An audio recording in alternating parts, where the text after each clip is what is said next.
Vice President.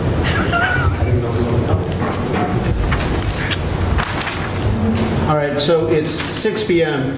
Why don't we get rolling? I know Mark is probably going to be late. It's hard for him to get here from downtown, and Rick is on the horn. So, and we have quorum. So, let me start off. Are we ready to roll there, Dan? Okay. Good evening. This is January 14th. This is a special meeting of the Board of Education for District 64. Tom, please take the roll. Fred Sanchez. Here. Larry Riles. Here. Tom Soto's here. Anthony Borelli. Here. Rick Biaggi. Here. Mark Eggerman, and he will be a little late. And Bob Johnson. Here. Okay, just so everybody knows, Rick is phoning in from out of town obligations for work. And so let's move right along. So I asked Mr. Riles to lead us in the pledge.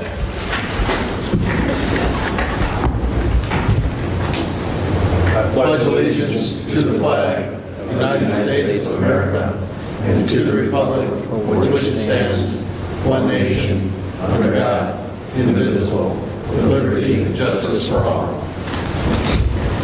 All right. I open the opportunity for any public comments on items not on the agenda. And not seeing anybody, why don't we move right along? We're here tonight to formally start the superintendent search process. At our last meeting, the board chose School Exec Connect to lead the superintendent search for the district. Tonight, we will establish a timeline for that process. As we have much to discuss, I turn to Dr. Harry Rossi to start the discussion in just a second. I have the signed contract from School Exec Connect, and I've asked Joel to have copies given to the board. Since we just received the signed copy, we'll take a formal vote on this at our regular board meeting next Monday night. However, the signature, my signature on the contract, will not slow down the process in any way, will it, gentlemen? It will not. Okay, just want to clarify that. So, that being said, one final thought. We all received an email today regarding a staff member, and at the conclusion of this, we'll take a few moments to go into a closed session regarding 5 Illinois Compiled Statute 122C1 to discuss a individual employment. So now, that being said, I turn to our gentleman from School Exec Connect. Thank you, Welcome. sir. Thank you. Pleasure to be here. Thank you so much for giving us the opportunity to do this search for you. Do want to start with just take 1 minute. We did have a chance to review your discussion, a very, very thoughtful discussion regarding choosing a search firm, and we learned a lot from that, as we always do, that I think will help us. Just want to provide a couple of assurances for you based on that. One is the reason we don't offer mentoring is that through the Illinois Association of School Administrators, free mentoring with the best superintendents in the area is provided by IASA, and the person who coordinates that mentoring for IASA is sitting right next to me. Dr. Zabilka does it. So I just want to give you assurances that your new superintendent will receive mentoring, and the selection of that mentor will be from among the best mentors that are available. Secondly, again, in 15 minutes, sometimes we don't always articulate everything exactly the way we intend to. And one other assurance I want to give you is that not only will we be out recruiting the best superintendents who are available, but we're going to be looking for the best and brightest of the up-and-comers, the assistant superintendents who are in really good districts. They will also be part of our recruitment effort. And then finally, I want to give you the assurances that since 2004, no one has done more searches than School Exec Connect, and I've been probably the lead person. When we came into the market in School Exec Connect, there were 4 major firms that dealt with the suburbs. They were Bickert Group, Webb and Associates, Plath and Associates, and Hazard Young Atia. Our coming into the market and gathering so many searches in the first couple of years caused the merger of 3 of those firms to become one firm. So just want to give you assurances that we have done as many or more searches, and especially in the suburbs, than anyone else has. So we're ready and prepared to go out and look for the very best person for you. First thing on the agenda is confidentiality, and we put that first because especially given the timeline that we have for this search, we really have to assure individuals who are applying that this will be a confidential search. And in the state of Illinois, we are allowed to do that. So we give assurances to the people who are applying, who already have good jobs, that their name will not be revealed in public unless or until he or she becomes the person the board is going to offer a contract to. So we want to make that point. Yes, Tom. So I suggest that maybe as we go through this, maybe questions come out now Sure. rather than hold them at the end. Absolutely. A little bit different format than when you came and gave your presentation. But to that point, we had a little bit of a discussion regarding that issue while we were discussing amongst ourselves. Sure. At some point, there has to be community involvement. Right. You know, the PTO groups, the community groups, they speak with the candidates, the final 2 candidates. So at some point, there has to be some exposure, right? Yes. So how do we handle that? Sure. The way we have always handled that is that the people who are involved as stakeholders, if we call them the stakeholders committee that would be meeting with those people, they sign confidentiality agreements before they actually meet with the final candidate. So they sign the confidentiality agreement, they then interview the candidates, give you formal feedback in writing on those candidates before you do your final interview. So that's the way it's typically handled. And does that... I'm sorry about go ahead, Tony. I was going to say, I would suspect that once you have those forums, a board decision should be coming relatively quickly at that point. Yes. Yeah. It's typically, if there are final 2, the stakeholders committee on the 2 evenings, and you'll see when we go through the schedule, you'll see how that, our proposal at least works, that they may meet in the afternoon, you meet in the evening, the second evening, then they meet with the second candidate, you do your final interview, and then typically the board, after that second interview, does their due diligence and makes their decision. Having said that, there have been boards that have said, let's take the rest of the night off, sleep on it, and come back the next evening or so and make our final decision. But it should be very, very shortly after they meet with the candidate. So Harry, so these confidentiality agreements, so what would be our recourse if somebody broached that and then the information's out there and I don't know what good that is. I mean, I know it's goodwill, obviously, to do that and everything, but I just wonder, if sort of the damage is done, can we recover from that? And then does that take us out of, some candidate, we've created a bad situation for them, and would that cause someone to maybe even exit at that point? We would make the candidates know if that happened. Our guarantee to them is that our firm has never revealed any of that information. Oh, no, I wouldn't. And the board. I wasn't thinking you guys. No, I'm thinking just one individual out there. And the boards haven't either. But, you know, they do understand that sometimes that's happened. And as far as recourse is concerned, you know, I'm sure you could talk to Tony Luisi and he'd advise you not to. Oh, no, that's what I meant. So really, I mean, it's kind of a, you know, please be honest type of thing. But really, if you broach this agreement, there's like really nothing that can be done.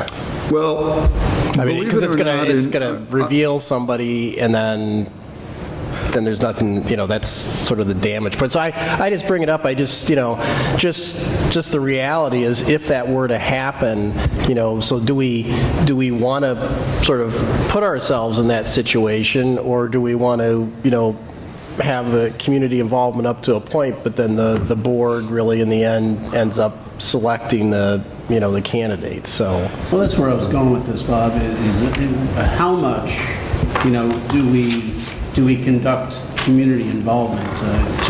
To what degree, what level, what extent, what groups? So I think we need to talk about that. Yeah, And I agree. see how that gets all plugged in, because it's slightly different than when we did the search for Dr. Heinz. I don't really recall there being the super secret scenario. Although, Bernadette, do you recall, we didn't really have any names sequestered. Joel? No, we did focus groups, but the in-person interviews were conducted strictly with the board. so you did have. And some, they did come and spend some time in the district with administration into groups, but there were no outside community members who met those and had to sign a confidentiality agreement at that time. I thought there was community, what's that? They had 2 days in the district, each candidate had a Yeah, but Right. Tony, how we did it, there were 6 candidates brought to the board. Those 6 met with the board. When we had 2 finalists, we had a discussion with them that how the board had set it up with those 2 finalists is they would be spending, as Bernadette said, days in the district, and they would go around, and there were public forums, for example, at each middle school. But we alerted them that when you become the final 2 candidates, your name's going to go public. So you have to be prepared for that. But prior to that, we did not. And perhaps we could follow that. And that would be my suggestion. That was my recollection. So I think total confidentiality until we get to the final 2, and then once we have some community involvement, then cat's out of the bag. Is that pretty much how it goes? Yeah, I mean, that's an alternative. If you do not want to use the stakeholders group that meets before yours, there, you know, that is an alternative to alert the final 2 that it will be public. Are we going to lose a candidate, though, when they're... I mean, it seems to me that we're going to lose someone because they're not going to want their employer to know that they're in the running for this job. Sure. As with anything, there's the benefit risk, and the risk of that is a candidate may not want to be exposed at that point. The process that we utilize is one that has been successful. I mean, we just finished Wilmette's. They utilized that. They were able to successfully navigate that, keeping the names of the candidates confidential. Libertyville, Glenview, all of these districts that we've done this process with. The candidates, Bob, to your point, those people on the confidential committee, stakeholder committee, recognize the importance of the fact that if they do violate that, you know, you ask, how do we hold them liable? We let them know how important this process is, and by not keeping confidentiality, you do run the risk of potentially losing a candidate. There have been scenarios, and not with our search firm, but with other firms, that once a candidate was exposed, they pulled out of the search, and that was the end of that candidate for that position. So It's a tough question, because it is. We want community involvement, but Sure. yet we also have to understand the political strain that they're under. Sure. Yeah. The only thing I'd suggest is that all the interviews that the searches we've done where we've used this process with having people sign the confidentiality agreement, they really do take it seriously. They really do. So we have not had leaks from that have gotten out. But again, we're here to serve you, and if you choose to do the other model, we can. If it does leak, it's not going to slow down the process, is it? No. The only possibility would be that, if with the stakeholders, it's not going to slow down the process at all. So it sounds like your experience is it's not been a problem. I was just envisioning it it has being never- a potential problem. Be careful with the word never. We haven't had a problem with it. So Rick, can you hear me? Rick? Yep, I can. Okay, any thoughts? You want to take the recommendation and, as we've heard it, or at some point do you want to release the names? No, I'm okay with the recommendation as we've heard it. Okay. Everybody, do we have consensus? Yes. Yes.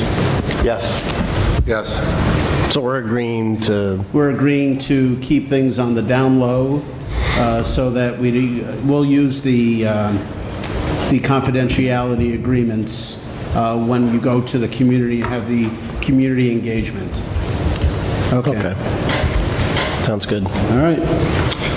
So the next decision is liaisons, and I have to say we put Joel's name and Bernadette's names down there because we've done a lot of searches. We've never had as much help as we have from Joel and Bernadette. They've reached out, and we spent a lot of time trying to do a lot of the groundwork and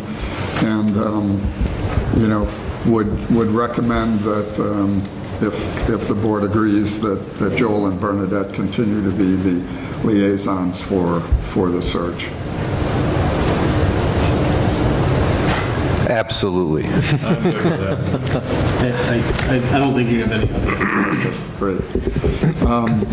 Advertisement, Gary? Sure. I'd ask you, you've got a small packet in front of you. The very last page is a single page, and it talks about Park Ridge-Niles School District 64 advertising plan. Bring this to your attention to discuss the various ways we can go about promoting this position. First of all, you'll see the blocked out ad actually written about your district.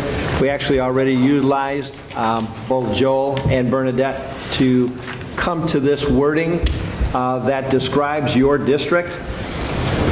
With your agreement, we'd like to utilize that and then ask you to please consider us helping to make this a national search, and that would be by publishing it in a national periodical, which would be, it could be either the American Association of School Administrators, AASA journal, or it could be Education Week, or finally a third piece is a 5,000 job flash. 5,000 announcements go out via a job flash, also via AASA. Now, per our contract, these are the couple of additions that there would be to your cost in pursuing these. And I can tell you the three that I have mentioned each run approximately $400 for 4 weeks advertisement, okay? ASA is the American Association of School Administrators, and that is subscribed by every superintendent in the country, okay? That would be an online ad that they would see that, and that they would, be able to hear about the Park Ridge-Niles position. Another option would be to actually do a email blast of 5,000 of these throughout the country. That also is done through AASA, but that's another method which is a possibility. And then the third is the journal that's called Education Week, and this is the journal that most educators, not only superintendents, but also assistant superintendents and so on, probably the most widely subscribed journal that we have in our profession. So those are the three. Each one run about $400. Our recommendation would be to consider Education Week, which is the journal that most educators do read. It's a weekly newspaper that has an online ad section to it. as well as the email blast to the 5,000 superintendents. Each of those would run approximately $400. What about the Illinois Association of School Administrators? That would be an additional, there'd be some redundancy there. I mean, that'd be one way of making sure you've got it everywhere for those who may not pay attention to the email blast, but pay more attention to the journal. So it's a matter of how do we want to hit the market, so to speak. Well, I don't know the penetration of the market with either of these periodicals. Sure. So you'd have to tell us.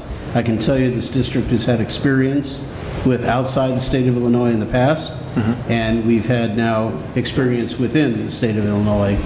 And I think, well, I don't want to limit us, but on the other hand, I think having people who are familiar with the North Cook district and the schools and the organizations and requirements and what constituents demand in this area, I would think that somebody from the north section of Illinois would be more appropriate. So I want to saturate that market. Absolutely. And I don't know the penetration of the periodicals that you just mentioned. So can you allude to that? Well, as far as the Illinois market, we do have the Illinois Association of School Administrators, and that would be very saturated. That's a free one that you get free of cost through us. And then the other one is the School Exec Connect website, which already we can tell has gotten a number of hits since we've been hired to do this search. Okay, so saturation from an Illinois standpoint, those take care of that. These are the more national penetration, so to speak, that we'd be looking for. And in so doing, the option would be any one of those three if you're interested in that national perspective. I just suggest that it's, not that it's required, but it's really a good idea for you to be able to say not only to your community, but in case there were ever a challenge as to whether or not you sought candidates beyond a certain region or within certain ethnic groups, et cetera, that you at least have one national vehicle for your search. And your recommendations again would be? If there is only one, would recommend the Education Week Journal. Right. So as I see it right now, we have the Illinois Association of School Administrators will have something go out there. The School Exec Connect website. Connect will have one as well. Correct. Okay. And you're recommending this weekly periodical to go out? Correct. Okay. Education Week. What is, I'm sorry. Go ahead. I was just going to ask, so what is the kind of crossover between the two national ones? Are we going to be hitting the same people? Are we going to be missing one group if we choose one over the other? I'm just curious as to the folks we're targeting in each of those. They're each targeting all of the superintendents nationally, depending upon what their preference is reading-wise. Okay. Okay. So therein lies the challenge. They both have widely subscribed memberships that do read those journals. The Education Week Journal is the one that, since it is a weekly periodical, that people see more frequently. The AASA one, although it would be published online for that full period of 4 weeks, its actual journal is only published on a monthly basis, although this would be readily available. That's why we're recommending Education Week, because it hits the newsstands, so to speak, and using old terminology, on a weekly basis. So it would cover the same pool of candidates, more than likely. So I kind of like the traditional journal kind of thing with the weekly newspaper. So you hit them with repetition. So somebody might read it the first week, might look interesting the second week, third week they might do something with it. Exactly. So I like that. The only concern I would have would be the email flash. And I don't know how effective that might be. It goes out how many times? Can you speak to that? The email flash goes out to to 5,000 superintendents. In fact, it goes out to every member of the American Association of School Administrators How often? once. So I would be less inclined to do that, simply because I think a one-hitter isn't going to resonate with a lot of folks. You're talking about, is that option number 4 you're kind of talking about there? That's free, Well, though. why wouldn't, if it's no cost? I mean, what's the harm? There is a cost in that. Okay, No. the flashes, The flash that one is, Roughly $400. Yeah. I mean, but I don't know, one time, I don't know. I guess combined with the other ones, I don't know, but I mean, it's all, from my perspective, a small investment for a very important position, so. it does catch their attention. Yeah. Because Even some people does might come have them to go as visit a flash. website for Yeah. one thing, or visit a periodical versus if something lands in their inbox, people might react, some people I mean, just it operate depends. differently. Sure. Right. Yeah, how people operate. Can you tell me the last time that you've actually recruited someone into this area by using that email? Good question. Yeah, I can't because it's a relatively new vehicle, so I think it's only been available in about the past year or so. So honestly, there aren't any. Which is not to say that going forward now that AASA offers this flash service that it might not become something, but I can't honestly say we've ever placed anyone as a result of it. And I guess a follow-up question would just be, I'm assuming that,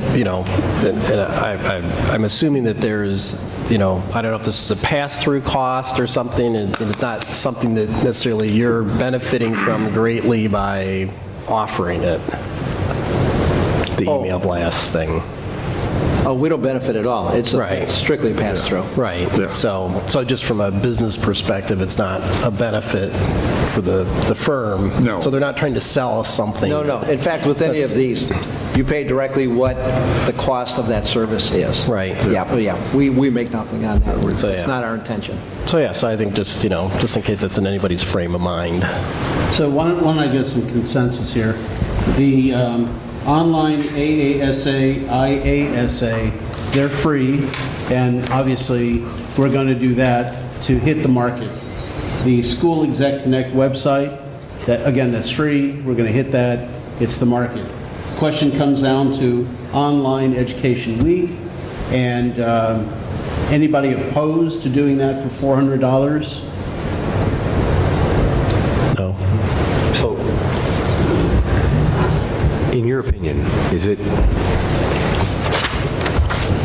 are there assistant superintendents or superintendents out there who don't know who you are? Probably a few, but the ones that are really interested in jobs, And then of those who don't know who you are they reading the online Ed Week or the online ASA, IASA? they might. I think yes, especially if you're an assistant superintendent that has aspirations to be a superintendent. You're very involved in what's happening in those publications. You're receiving them and you're looking at them. So you were? Oh, yeah, absolutely. I started doing that when I was a principal. Okay, so that answers my question. I mean, we have direct knowledge here. When she was grooming herself to potentially get a job, she was viewing these things and she was keeping focus on them. So for a few $100s, I don't see how that would be. Also, keep in mind that those people who are just in the market period for a potential change, these are the things that they look for to see what positions are out there and which positions are available. And if they look favorable, which is why we've got the description listed there for your district as well, that would then entice them to apply.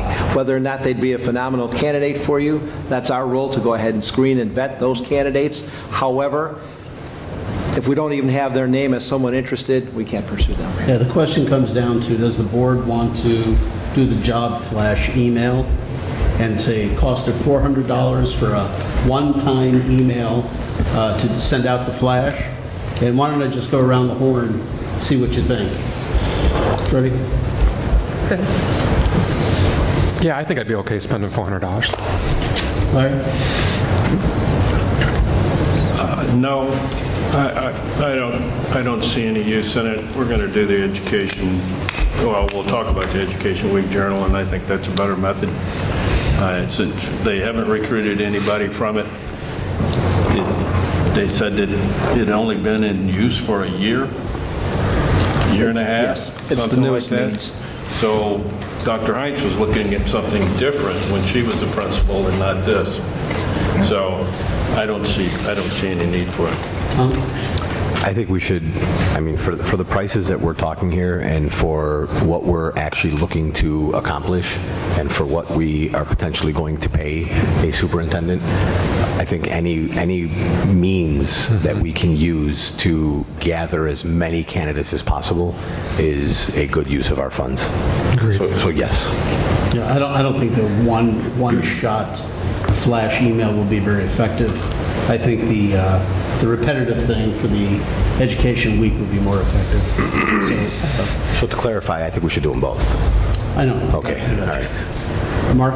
I also feel we should go with both. I'm all for casting the widest net possible to find the best candidate possible for this district. It's 3, 4, 5. Yeah, I'd agree to go with both with the email approach. I think some people sometimes, especially if they're super busy, they may not be going to visit sites or something, but if something pops up in their inbox for email, that might get their attention, so.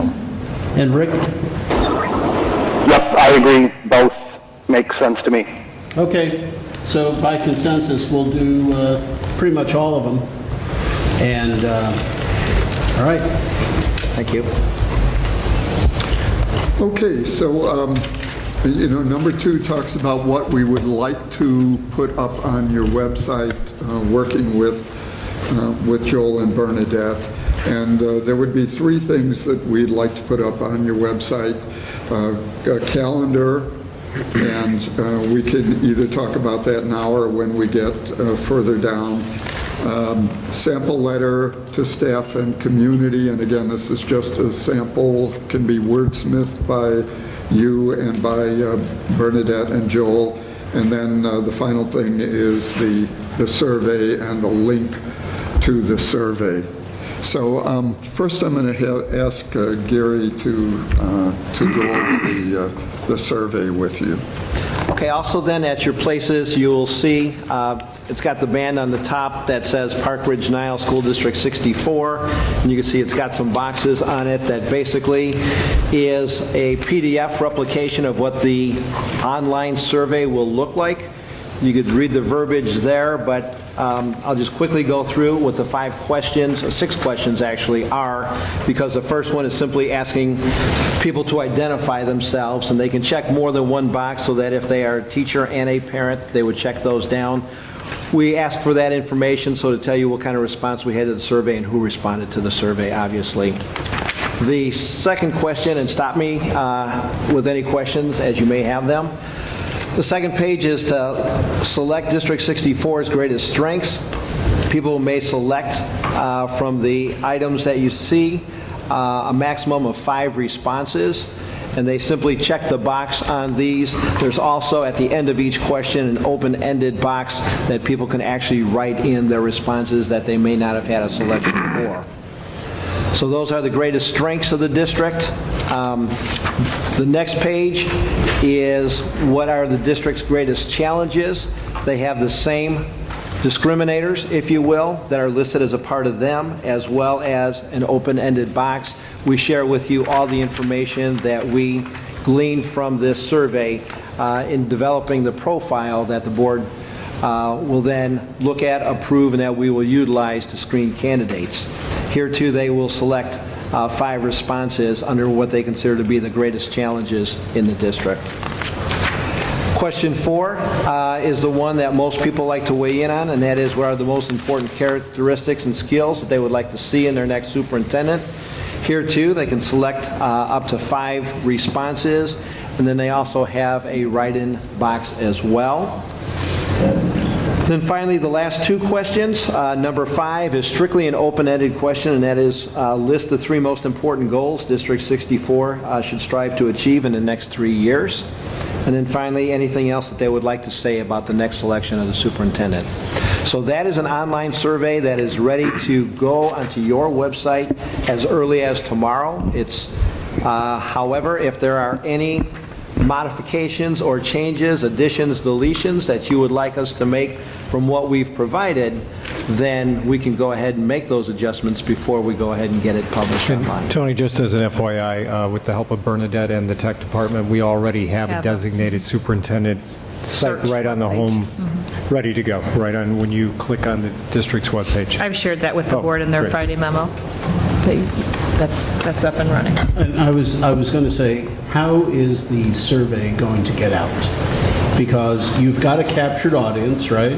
So we could send it to the families that are part of the district, but that's a small percentage of the families that are in the community. So how are we going to get the survey out to them? There's numerous other groups here that you've delineated. How are we going to approach them and have this get out?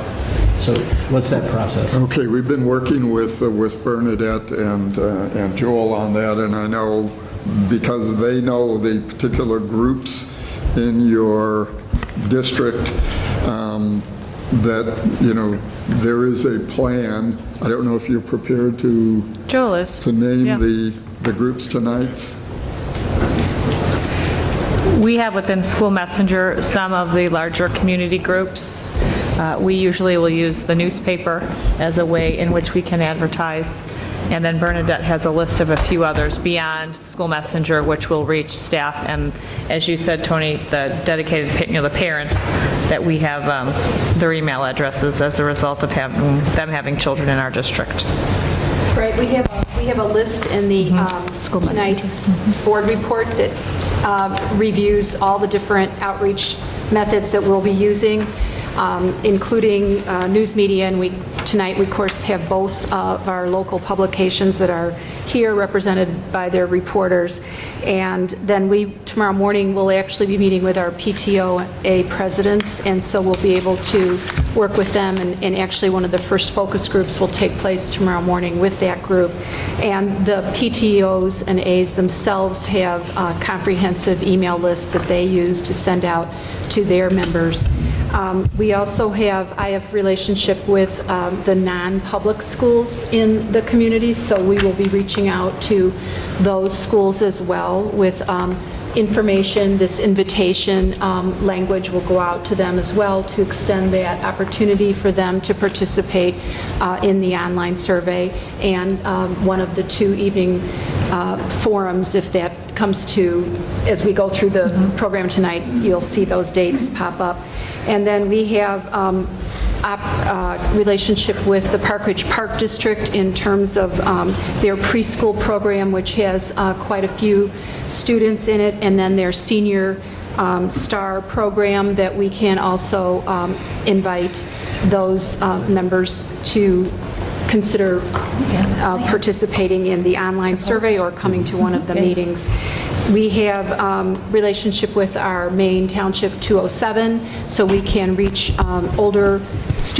parents of older students that way, and alumni through relationship with their email publications. And then, of course, we have membership in the Rotary and the Kiwanis and Chamber of Commerce, and we can use their outreach as well. And then there are other community organizations that we maintain relationship with as best we can, and other public posting opportunities like at the library and in Niles as well as Park Ridge. So we're trying to touch base with as many as we possibly can. Yeah, as you said that, I just leaned over and asked Dr. Hines if we have any outreach with the library. You know, that if there's any organization, I think the library touches more people on a daily basis than any other organization in the city. So perhaps that might be a good avenue. Yeah, I can honestly say, given, you know, our discussions, you're going to get great saturation, much more than most school districts do when they do these searches. And again, compliments to Bernadette and Joel for working so closely with us so quickly to get these things up and running. I read through the list before the meeting earlier today, and I was a little concerned, but you mentioned Niles, but I just wanted to make sure that, Niles is included in these groups. Yes.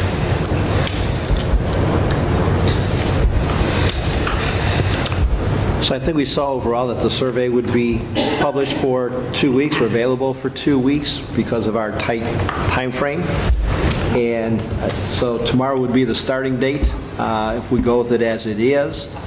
And if we're looking at 2 weeks out, would we be looking at closing it approximately January 30th, 31st, the 1st? What would be the will of the board?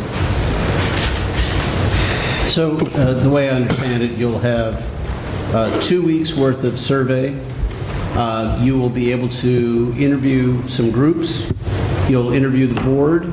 You'll come up with a superintendent profile. Yeah, correct. And that profile should be concluded, or formulated, I should say, by January 31st, providing you with essentially a month to go out and research and find a candidate. Is that the idea? Tentative timeline? Yeah. Okay. Any board member feel that the survey needs to be open longer? No, not, I think not. 2 weeks seems like adequate time and helps us stay on schedule for, getting good candidates. So let me ask the two of you, is 2 weeks sufficient? Is that a compressed timeline, or is that an adequate timeline? Well, I mean, it is compressed, but it is adequate. And I think given the circumstances of where we are, and wanting to be able to present the profile and immediately start interviewing candidates, I think that's about what we should do at this point in time. The key is for your Any thoughts, Rick? Sorry, I keep taking you off mute so you don't get background noise here. No, I think 2 weeks is more than sufficient to gather as much as we can via the survey. I think that's fine. Okay. I'm sorry. I was going to say, the key to it is making sure that all of your constituents have access to it as soon as possible. Yeah. The length of time that they have doesn't matter. They'll complete it once they see it's there. And like with any survey that we send out, we do periodic reminders and kind of nudge people to participate. So we'll continue to do that, as we always do when we survey anybody. What is the plan then for social media as far as publicizing this survey? Well, we'll use our Facebook district and school accounts, both Twitter and Facebook. Okay, because one of the things I think we found helpful on Holiday Lights and Taste of Park Ridge, and even I think our individual campaigns, is buying ads on Facebook. They're pretty cheap, and you can continuously hit the population you're looking for. So I would suggest we look at that, just given that we're only looking at 2 weeks to get people to complete them. Do you have an idea what that costs? No, I do not. Like a couple $100s, you can hit thousands of people. Yeah, it's not a lot at all. So if everybody's okay, just to expedite the process, as long as it's under $400, does everybody feel okay that we can go with social media advertising? I thought the internet was free. Maybe back in the day, Bob. So you would be using this advertising, Just promote the survey. for the survey. Promoting the survey. I think we should, regardless of what the cost is, because we have a lot of people in our community who Don't have kids here. who solely, focus on Facebook, and it'd be nice for them to be able to utilize the avenue they feel most comfortable with to know that there's a survey out there and to do it. All right, Okay. so do we have consensus as long as it's under that number, which is consistent with the other expenses? Yes. Sure. Yes. Larry? Don't use it. Yep. He says no to social media. All right, Rick said yes, Bob? Sure. Yes. Okay, so if you could, we'll use social media as well, as an avenue to, if we're going to publicize the survey, if somebody's on social media, they could go to our website to take the survey? Yes. Yes. Right, it'll have, Right, presumably we could have a link. just so to make clear, we have our normal accounts. So Fred is talking about adding advertising, paid advertising, but we have our normal accounts on Facebook, all the schools Right. and all our... Right, so D64, we're just buying that. Right, that's fine. So I just want to be clear that we will do a baseline anyway, and then we're adding it. Right. Clarify for everyone who's unfamiliar with when you purchase an ad, what it does is it promotes Pushes it to the top. It promotes to the audience that you select a certain criteria. So I assume we would select Park Ridge-Niles. What it does is it helps. I mean, in short, it helps what you put on your Facebook or what you want to promote. It helps actually pop up. Promotes on your people's- post. Right, it's a push actually pops up on notification people's that- news feed. So if someone's not frequenting our D64 Facebook page or whatever you want to call it, it might not show up on their daily. There's this algorithm that Facebook uses where you only really see the top 25 people you communicate with often on Facebook. So they very well could just miss it if they're not frequenters of our page. By paying for a advertisement, it would pop up on almost everyone's feed that we identify with some sort of ear markers. So it just basically makes it more prone to popping up on people's feeds than them just missing it that day that it pops up. Makes it Thanks, Tom. irritating. I think that's the best way I can Just explain an it. honest thank you. The best way I could explain it, at least. Okay, so we are at the point now where we are at the 29th. If I guess the next thing you might want to talk about is... Hey, Tony, could I ask one more question on the survey? Sure. So on the survey results, so with the categories you have here, I mean, I know you'll tell us, 2,000 people responded to the survey. I'm assuming since you've got these things, you'll be able to tell us like X number of people in this category or X number of people in that category, so we could just sort of dissect that and understand where the Absolutely. feedback's coming from. Okay, great, Helps to thank you. disaggregate the data somewhat. Thank you. Will the survey results be on the website? I mean, do we share this with the community? We will share the profile with you, and then typically it's up to the boards. Some boards share the entire profile that we've presented. Some of them share highlights. Some of them just share the attributes common attributes that we found. Okay. So it's really up to the board at that point as to how much you want to put up on your website. Okay. So I guess we make a decision once we see it. Right. Okay. Yeah, so that leads me to a good question, Bob. So the surveys seem to be sparse. It's not very extensive. Right. Very broad strokes. Is that pretty much standard? Yep. It is. I think That's just people, how they are. I think people would get turned off if you got too lengthy with them or something. Four Yes. questions. You won't get many responses. And for those who want to be more specific, it does write provide in. the open-ended boxes that people can write what they want. And some will choose to write a full narrative. Others may write just a few words. Some will write nothing. Yeah. Okay, I just got to cover all bases. Sure. Why don't we, let's turn over to the search calendar, and then we'll hit the focus groups, because if you look at the search calendar, obviously it starts with tonight's. We've talked about the ads. We've talked about the survey and how the survey is going to be administrated. Excuse me, Harry, can I stop you there one brief moment, please? Yep. Regarding the survey, we had said 2 weeks. That would be till the 29th. I think you said that, Mr. Borelli. Being that it's so close to the end of the month, and I don't think those 2 extra days would hurt, let's make it clean and just say till January 31st. Please respond by the end of January 31st. that sounds Make it good. clean rather than the 29th. As long as it gives you enough time, sure. Yeah, no, that'll still give us adequate time, and it just makes it clean for advertising purpose. Thank you. Sorry. No, that's fine. Focus groups. And again, we had planned to have focus groups on the 29th and 30th. And thanks to Joel and Bernadette, they found that your parent group is going to be meeting tomorrow morning and immediately contacted us. We said we're available, so we're going to be meeting tomorrow morning. So our first focus group will be tomorrow morning with parent organizations, and then the 29th and the 30th, daytime and evening. We're working right now with Joel and Bernadette to discuss groups that will be groups and times during those 2 days for the various groups to come. So we wanted to get input tonight also from the board.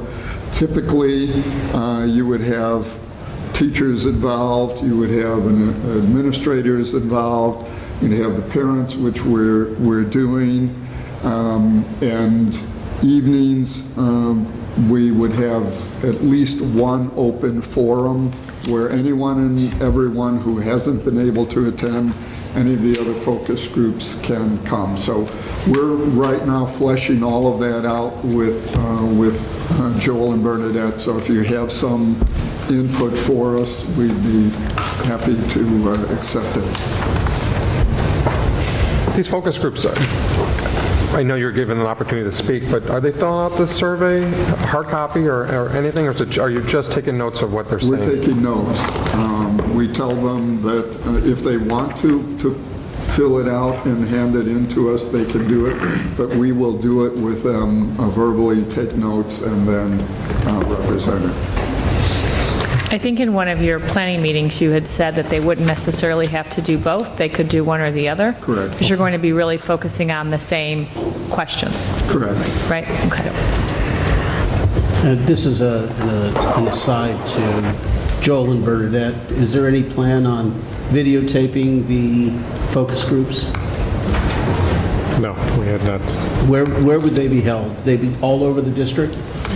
Yeah, typically, for example, tomorrow's the PTO that's at the ESC.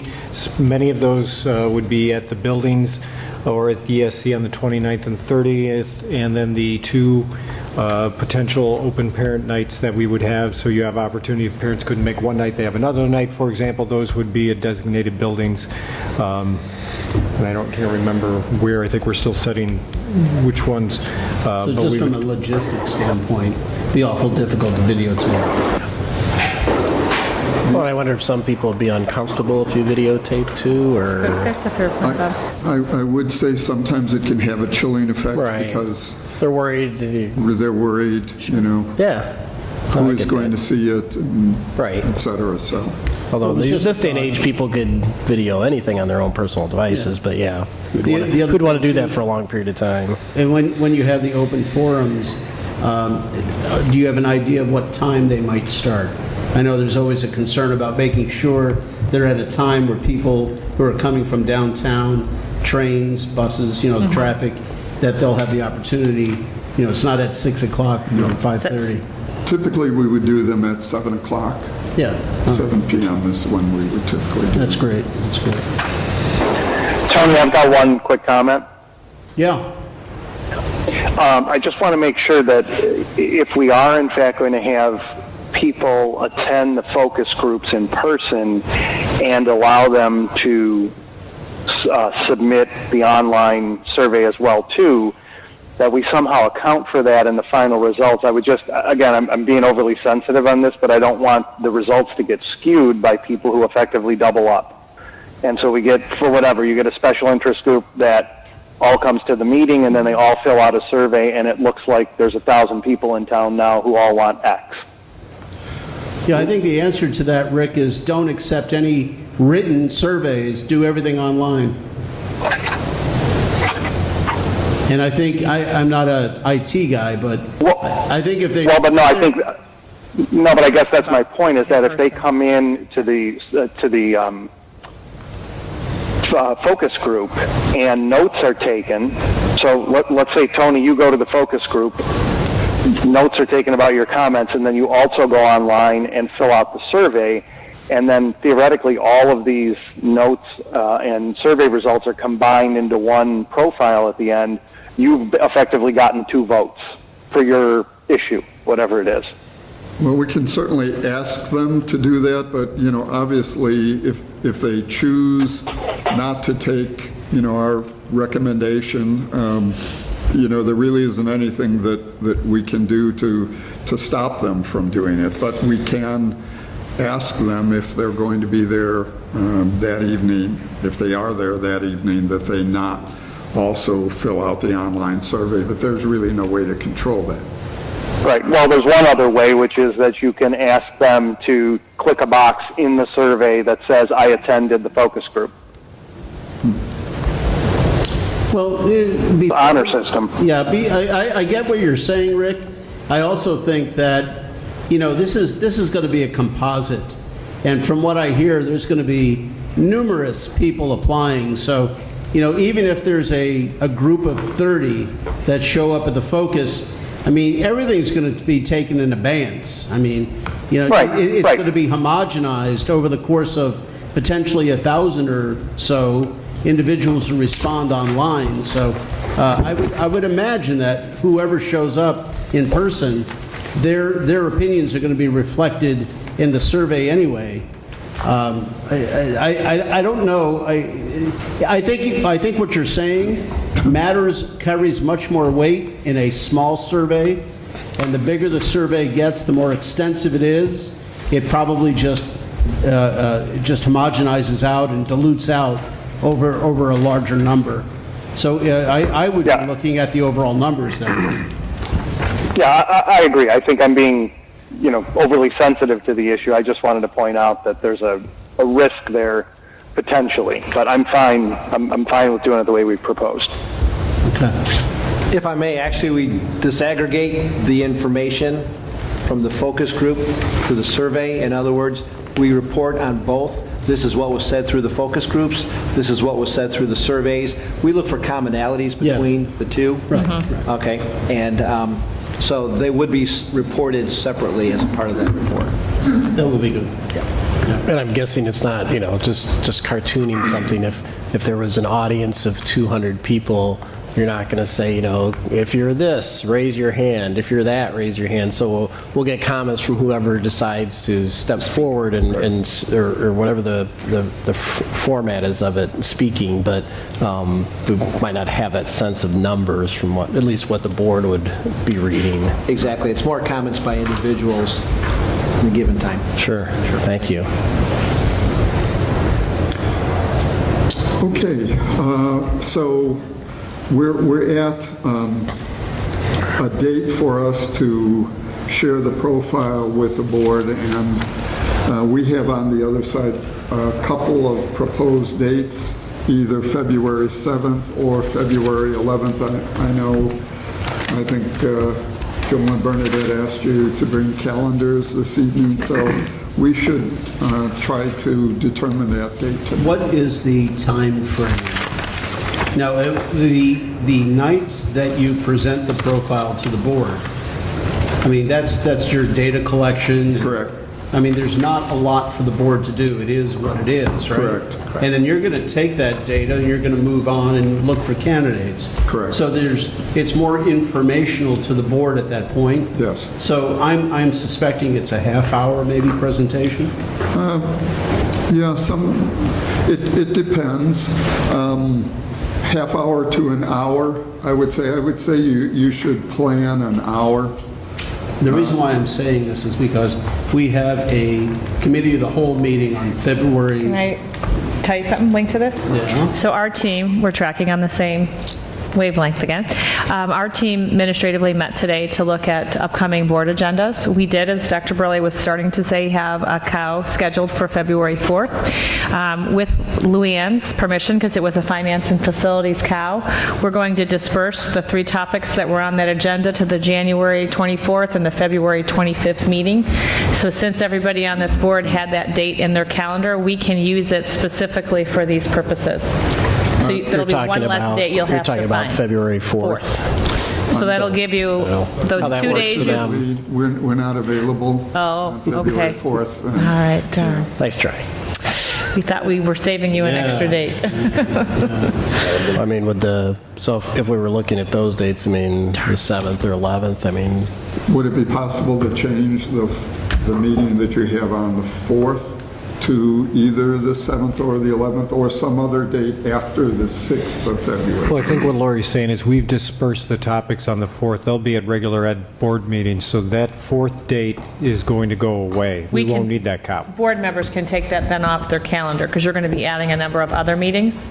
And then we'll just need to find a new date in early February for school exec to share the profile with the board. Well, let me throw out a day, February 11th.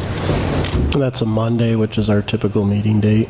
Well, usually, I'm okay on the 11th. we're moving the meeting from the 4th to the 11th. And then we would have the presentation on the superintendent evaluation profile, and then we would have as much of the finance as we can.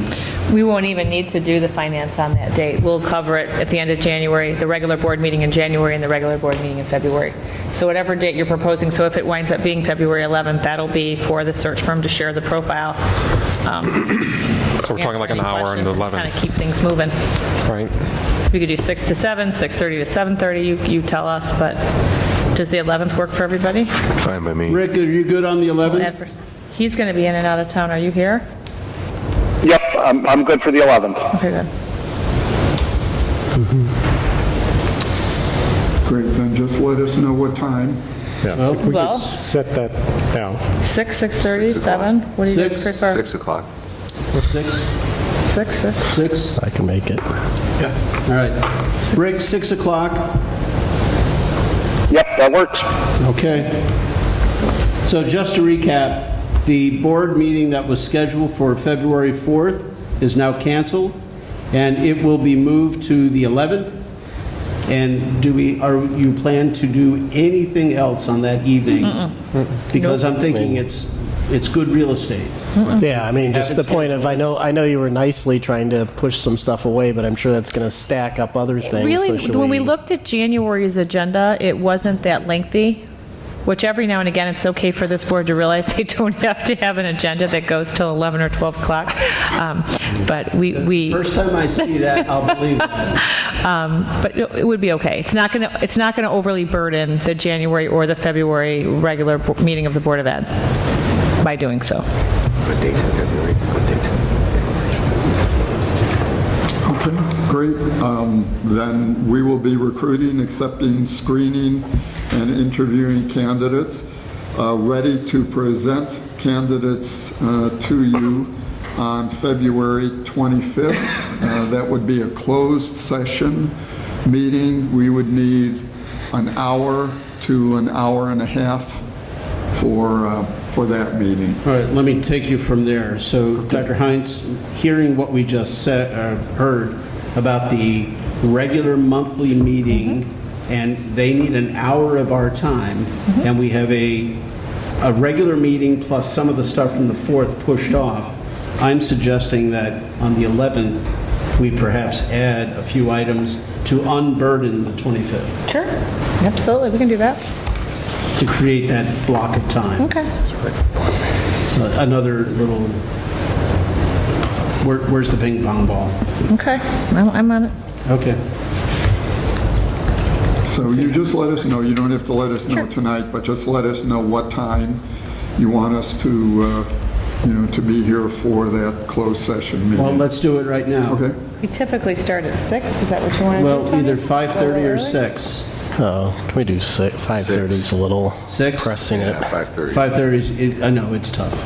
It's tough for everybody. Tony, what was the date again? I had a hard time hearing. So what we're talking about right now is the regular board meeting in February on the 25th. And 25th, okay, yep. Yeah. I didn't know if there was a special one that he was calling. Okay. no, that's a Yep. regular board meeting, and we're going to have the closed session presentation that night, and they need about an hour's time. And the question is, what time do we start that? Because it's a regular meeting, I'm sure that's going to be a lengthy evening. I can't see it not being. So do you want to start at 5:30 or 6? I'm fine with either. What do you say? I heard the two. He said he's fine with either. All right. Bob and Mark said 6. 6 is my vote. 6? All right, 6 o'clock it is. Great. Okay.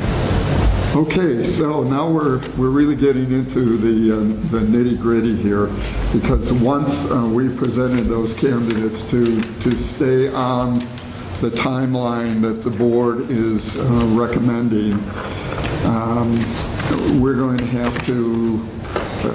have you be ready to start interviewing very shortly thereafter, as soon as March 1st and 2nd. That's a Friday and a Saturday, I believe, or any other dates that are shortly thereafter, after the 1st of March. So again, it will depend on your calendars, but we should be able to, to notify candidates and get them ready for you to interview by March 1st. And Harry, this is, if I might add, and you can correct me if I'm wrong, this is normally the first slate of where they're bringing somewhere, 5, 6, 8 candidates. So the question is not only the day, but how many, if you want to do 2 days, and how many do you want to do on each day, and making sure that you're doing them in close proximity so you can really discuss those candidates. And then Harry and Gary, would you recommend, to Joel's point, like an all-day Saturday? If so, see if the board can come in on a Saturday, or would you do 3 potential candidates on Friday evening and then 3 Saturday morning? Joel and I have talked about the importance of those interviews being very close, so candidates are all fresh in the minds of board members as they interview the slate. What do you see typical? Well, here's what I'd suggest, if you can do a Friday evening and a Saturday, is to do 2 on Friday evening, not 3. And then on Saturday, if you could do 2 in the morning, take a break for lunch, do 2 in the afternoon, that would probably be the best scenario, I would say. And how much time would you expect we spend with each candidate? Hour to an hour and 15 minutes. What you'd want to do is try to have an hour and a half in between. So if you started, let's say at 8:30 on a Saturday morning, the next one would either be at 9:45 or 10. You could do it if you're willing to go into another interview after an hour and 15 minutes, then fine, you can schedule them an hour and 15 minutes. Some boards like the comfort of having them an hour and a half apart, so if they spend between an hour and 15 minutes with a candidate, they at least have a little breather in between. So, but some boards have said, no, we're gonna get this done, and we're gonna just take an hour and schedule them an hour and 15 minutes apart. We'll do the scheduling for you at your pleasure. So I hate to be, Mr. Rain Cloud, but I work 6 days a week. I work on Saturdays. So either I do it all on Saturday and blow off a whole Saturday, but to take out a chunk of it, I lose the whole day. I can't be there. So should we do 2 evenings instead then? I would rather 2 evenings, personally. Could we do 2 evenings? Sure.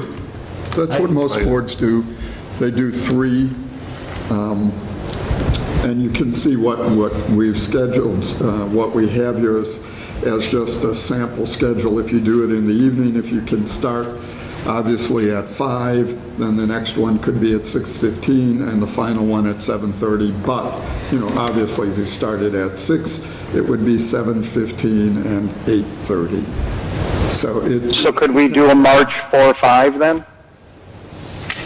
I'm sorry?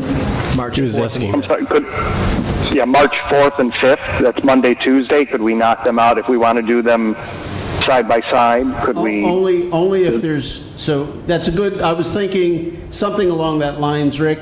That's pretty, moving along pretty quick. My only concern is, will you be able to have the candidates? Yes. You present them to us on the 25th. Yes. Will they be ready by the 4th and 5th? They will. Yes. Especially if we know these dates. When we interview them, we let them know that this would be the next round. they block those dates out. Yeah, we'll say that to all of the candidates, whether or not they're, they're going to be one of the 6 or not, we'll just tell them, what the board's schedule is. So in case they are one of those who is selected, that they know those dates they have to hold. And believe me, They'll they move will. heaven and earth. Right? Trust me. They'll be there. So, okay, so we have a suggestion of March 4th and 5th for initial interviews. So let me ask and make sure everybody's cool with that. Fred? Yes, that'll work. Larry? Yes. Mark? Yes. Yeah. All right, Rick, 4th and 5th? Yep, All right. works for me. And the night of the 5th And- of March. And Tom, I think, is... You listed them. Yep.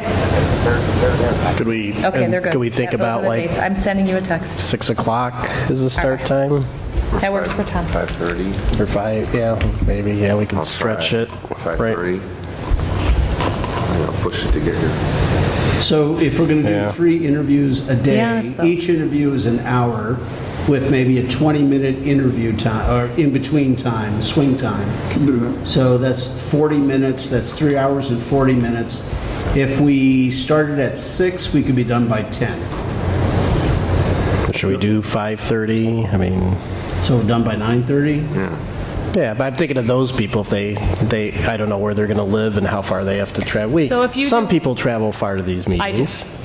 5:30 to 6:30, 6:50 to 7:50, and 8:10 to 9:10. And then you will all stay beyond 9:10 to debrief Yeah.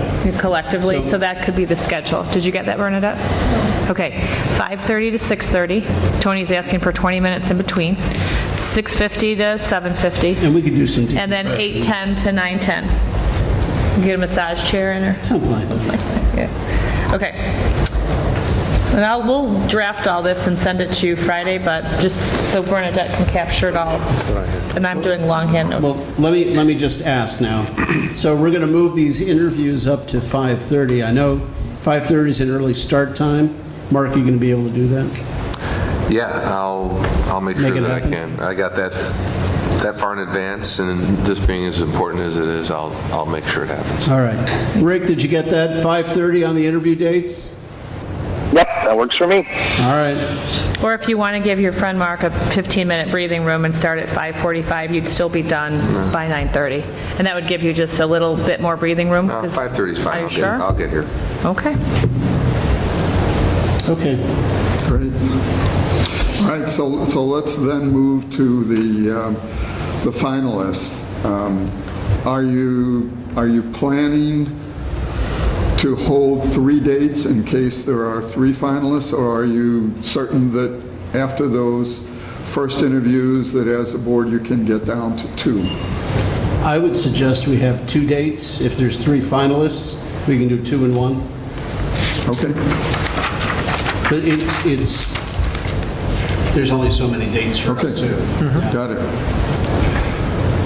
So you probably want to then schedule those the following week after the 4th and 5th. 11 and 12? Well, we have a board meeting on the 11th.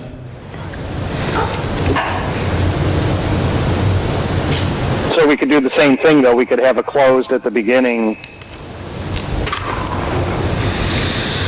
for that purpose. Now, remember, those are going to be, Yeah, these are interviews. They're not deliberations. They're final interviews. These are your 2 finalists. yeah, you want to hold 2 Right. evenings without anything else. Because using the stakeholders model, if you take a look at just the sample that we put down, your stakeholders committee could interview 3:30 to 4:30. Board could start to gather at 4:45. You'd have an hour, half hour then to just review the documents that you got from the stakeholders. If you choose, most boards these days are asking the candidates to do a 15-minute Presentation. presentation. Then that would be at 5:15, and then a board dinner, and then final questions after the dinner. We recommend the dinner first so that, people are a little bit relaxed during that, and then you can ask your final Well, questions. I have a thought about the dinner, but Okay. before we get to that, we still have to pick the dates. So, Correct. Rick, let me ask you this, and anybody, please, this is an open question to everybody. I know how much time I put in for the getting ready for the meetings, and we have a meeting on the 11th, so that means 8th, 9th, and 10th. I put in numerous hours each day getting ready for the meeting. So by the 11th, I'm pretty much District 64'd out. And so if we do it on the 12th, I mean, it's just, it's a lot. But is everybody looking at the 12th and 13th? Or do you want to do it at least one day? Tom's not available on the 13th. I have his dates. He can do 11, 12, and 14. The only thing I wanted to say was that the farther we get down that week, the closer we're getting towards spring break. Right. Which is what And day? if we 22nd would be when it starts. So we can do it the week of the Yeah. 18th, right? Right, Friday the 25th. You don't check out on the 22nd is Friday? when we break. It's our last day of school. Yep. All right. Tom is not available on the 13th.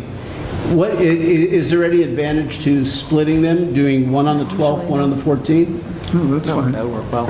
Yeah, that's fine. Is separating them by a day, though, you lose some continuity? Perhaps a little bit, but I don't think there's anything significant. It just gives you a day to take a breather after an intense late afternoon and evening with one candidate. Gives you, a break to think about things and then go to the next one. The only other thing, if I might, if you do want to have 2 days in a row, boards typically either do 2 in a row or they take 1 day off. So I don't know that there's any magic to either one. But if you could delay your March board meeting to the 18th and do the 11th and 12th, then you would have 2 days in a row, and it sounds like everybody would be available. Do you know what's on the docket? No. Some. I don't know that I have that with me. We did talk through February, March, and April, topics this morning. We've got honorary dismissals, RIF, Staffing. staffing. And that's one that's scheduled. I don't know how much is That's involved. March. Well, it's at at Carpenter too, so I don't know. Those things that are HR related, it doesn't matter if they're on the 11th or the 18th. That doesn't matter. Can't remember what were some of the other topics. Those were some of the big ones. Yeah. Yeah. And we just have to post and, follow all the procedures in terms of changing a meeting. I would suggest that if we can move the March 11th meeting to the 18th, and we conduct the final interviews on the 11th and 12th. That way we have 2 days, and it's not encumbered by the regular meeting, which, trust me, throws a monkey wrench at me. Okay. So, I'm fine with that. I think that's a great idea. all right, now... Same here. Okay, good. Those evenings for the final interviews, I mean, there'll be all-day affairs or half-day affairs. There's all kinds of things. They'll meet with some constituents, staff, administration, and of course, in the evening, the board. Right. Now, Joel, last time when we did this, and Lori, you were there because Yeah. you had dinner. I think we did not have the entire board for that. We did. We did. It was the whole board? Yeah. Oddly, I don't remember dinner. I don't remember a dinner. I that's don't think why. we did dinner. I think The that... board did dinner, but I don't think the candidate did. Well, that's about right. I was going to suggest, see if this makes sense. Time is of the essence, and we want to expedite this, but, who really needs to understand and understand these folks would be the board members who are staying. Yeah. And I would Very think, true. Fred, Larry, Rick, the three of you, of course, Tom is still in the mix, he's running. Those are the critical players that really Very true. should spend that extra time. Not that I don't want to go to dinner, I'm just saying that I don't need to run the bill up and Well, and you have to decide too if it's going to be, if we're going out for dinner or if you're going to carry in dinner. Right. I think what happens more frequently now, especially from a confidentiality perspective, Inside. could you imagine if you are all seen with a candidate at dinner? Social media would never be the same.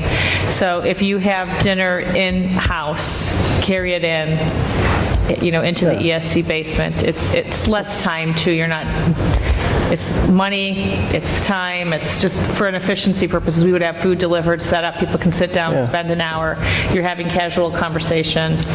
You go to you leave dinner, somebody will clean it up, you'll come back and you go to another room and you'll just continue the process. We can work that through logistically. yeah. So does everybody want to do it in toto, do it in-house, do it in toto, individualized, small group? What's the board's, what do you feel? I mean, we're all tasked with selecting this person, so to the extent that something comes out during that dinner that influences you, you may want to be there. I'm not trying to run up the bill. I don't want to do it without the board president there. I mean, Oh, come on. no. I'm serious. I There's a mean, valiant effort on your part. well, you're elected by the people to serve in that position until the last day. Yeah, I mean, come to the dinner and fellowship with the rest of us. I could think of nothing that I'd rather do. I've not missed a meeting in 8 years. I'm not about to start. So I just said it as a way to have the folks who are remaining on the board to have some intimate time. But if we can do it all, that's fine with me as well. So, Bob? Yeah, I'm fine, yeah. We're on the hook. I think having everybody in would be good, and I think doing it in-house too would just be efficient and economical and make good use of everybody's time. I'm good with that. Okay. Did Rick weigh in? Rick, any comment? Yeah, nope, I completely agree. Okay, just so Bernadette and I are aware, and you guys in particular, Harry, I just want to make sure, so we're following the recommended model, which they said, which is the 3:30 with the stakeholder committee, confidential groups, and then the feedback, the candidate does the presentation. That I just want to make sure if that format and that timeline is what you guys want to follow. Well, we've talked about the dates. I don't think we've talked about the timeline yet. Sorry. So, Jumped ahead. So here we go. Candidate presentation at 5:15. Well, that's another time commitment for everybody here. 6 o'clock is hard. 5:30 is tougher. 5 o'clock would be a good chunk of the day. So They're proposing 4:45, board reviews, the committee feedback. So at the very least, 5 o'clock would Change that be- by an hour, 5:45 Yeah. to 9. Mark, I know you have a tough time, but it's not like we're doing this, just those 2 days. And it's not just you, it's me too. I'd have to cut back significantly. So what do you all say, 5:30? I would say, because the interview should run a good hour and 15 minutes, hour and a half max, right? And it's only that one individual per evening. Correct. So if we started at 5:30 and just moved your timeline up from 4:45 to 5:30 and then pushed everything down, we're still done by 9 o'clock. Absolutely. Yeah, I think I'd prefer that. Yeah. Yeah, so a 5:30 start, just move the whole timeline down.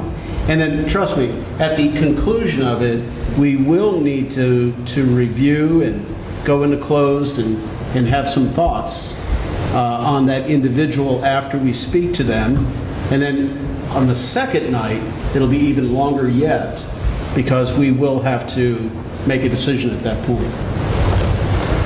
So the stakeholder, as far as the stakeholders are concerned, you want to have it close to when school is out, because you're going to have, I'm assuming you're going to have teachers as part of that, so. So Harry, if But I I guess can if- propose something? Of course. So 3:30 to 4:30 would remain the stakeholder committee interviews, Okay. and you are right. If we're going to have teachers, we're not going to want them to stay too much beyond the bell. Can I ask a question Yes. there, Lori? Though, like if some parents are on this, would I forget exactly when schools get out, would parents, be able to get their children and take them home, or, if you started right at that time? I realize it's advantageous for the staff in the buildings, but as far as like children getting home and getting checked in wherever Sure. or dropped off with someone, if a parent's on one of our committees. Well, Lori, and I might recommend 4? 4, because the Yeah. teachers with the elementary dismissal, They'll need that yeah, I'm time. not sure they'd get there 3. That's what I'm, All right, that's a good point, Bob. All right. So there's three groups. There's the staff, there's the parents, then there's the working parents. So how would you factor in your community introduction to people in the community? So would that be done? I mean, at what point would they be doing that? Or would they not be doing that? Because they would have already met with the focus groups. Yeah, well, once the group is selected, and I mean, once the individuals who are going to be part of the stakeholders are selected, believe me, I mean, the teachers, it will be convenient for them because it's after school, so whether you have teachers and support staff, not so much worried about whether they're going to be able to be there, but parents who are selected to be part of the stakeholders group consider it to be really an honor. And they're going to make sure that they make arrangements to be able to be part of it. We've never had any problem with that. As long as you don't make it an outrageous time, you'll get parents who are able to do it. Would it be something like administration, let's say at 2:30 and staff at 4 and maybe parents would be later than that, or how does that go? Well, I think you don't want any groupthink. So what you really want to have is a cross-section of people. You don't want to split the administrators and the teachers and the parents. You want to have them together and we will provide sample questions for all of them. We'll meet with the chair of that committee and go over all of the procedures and everything, but you don't want to separate them. If you can at all do it, you want to have a stakeholders group where they see it's a cross-section of people, and the feedback that you're getting is as a result of all of these people being part of that. And what about the folks who are running for election? Where would they come into the play on this?